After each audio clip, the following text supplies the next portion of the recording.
Endi uchuvchi bo'lish sizlar uchun armon emas.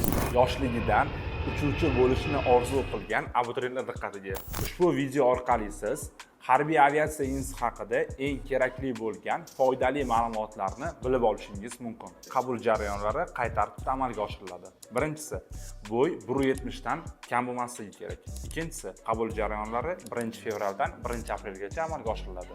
Institutda o'qish muddati 4 yil. Ayrim yo'nalishlarda bo'lsa 5 yilni tashkil qiladi. 3 mahal issiq ovqat, kiyim-bosh, yotoq joyi, stipendiya va bitirganingizdan so'ng leytenantsvaniya bilan ta'minlanasiz. Va bundan tashqari siz 100% ish bilan ta'minlanishingiz aniq. Ikkinchi kursdan boshlab amaliyot qo'shinlarida va bundan tashqari amaliy parvozlarga chiqasiz. Imtihon fanlariga keladigan bo'lsak, imtihon fanlari asosiy fanlari 4 ta: matematika, fizika, rus tili, ingliz tili. Majburiy fanlarga keladigan bo'lsak, O'zbekiston tarixi, ona tili va matematika fanlarida imtihonlar bo'lib o'tadi. Imtihon jarayonlari bundan oldin 3 bosqichda amalga oshiriladi: psixologiya, yakka tartibdagi suhbat va tibbiy ko'rik, jismoniy tarbiya. Tibbiy ko'rik bularda juda ham qattiq tartib, intizom asosida bo'lib o'tadi.